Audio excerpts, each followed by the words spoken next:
Hello नमस्कार, आपल्या YouTube चॅनलमध्ये आपलं स्वागत आहे। तर आज ताईनो आपण करणार आहोत अख्खा मसूरची आमटी। ह्याआधीसुद्धा माझा एक चॅनलवरती व्हिडिओ आहे, तरी आज मी पुन्हा ही आमटी तुम्हाला दाखवत आहे। तर ही मी रात्री भिजत घातलेली आहे आणि आता स्वच्छ धुवून कुकरला लावून घेणार आहे। तर चला आपण आता थोड्या वेळानंतर भेटूया। हे बघा, आपण आता याच्यात मसूर अख्खा शिजायला टाकलेला आहे। त्यात आपण थोडा टोमॅटो टाकणार आहोत। लहान टोमॅटो चिरून बारीक करून टाकलेला आहे आणि आता आपण ह्याला 3 शिट्ट्या व्हायला देऊ। हे बघा, आपण आता मसूरच्या डाळीसाठी कुकर लावलेला आहे, तोपर्यंत आपण वाटण करून घेणार आहोत। तर हे वाटण माझं ताईनो आठवड्याभराचं आहे।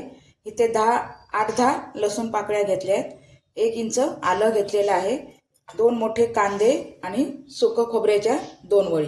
हे आपण आता भाजून घेणार आहोत, तोपर्यंत आपला कुकरच्या शिट्ट्या होतील। हे बघा, आपण आता असं खोबरं व्यवस्थित गुलाबी कलर होईपर्यंत परतून घेणार आहोत। त्यात नंतर कांदा ॲड करायचा आहे। हे बघा, आपलं आता कांदा खोबऱ्याचं वाटण तयार झालेलं आहे। हे आता आपण थंड करूया आणि ते मिक्सरला लावून घेऊया, तोपर्यंत आपल्या कुकरच्या शिट्ट्या होतील। इथे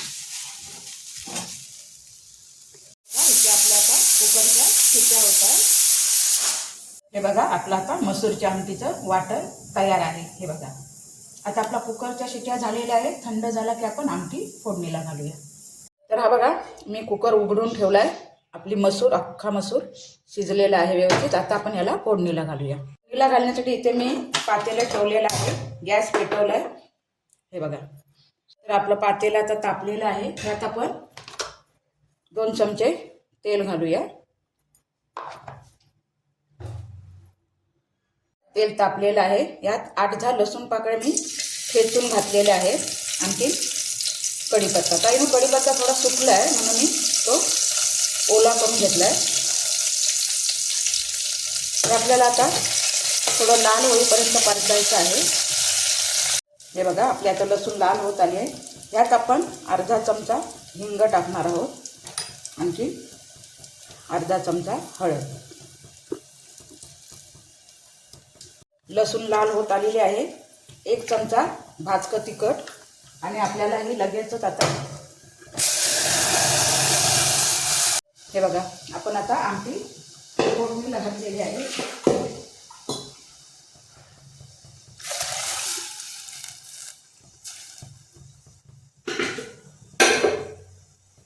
चवीपुरतं आपल्याला मीठ टाकून घ्यायचं आहे आणि आमटीला एक चांगली उकळी यायला द्यायची आहे।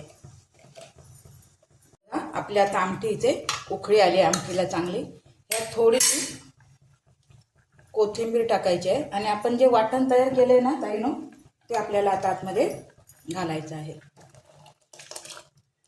तुम्ही ओलं खोबरं सुद्धा घालू शकता।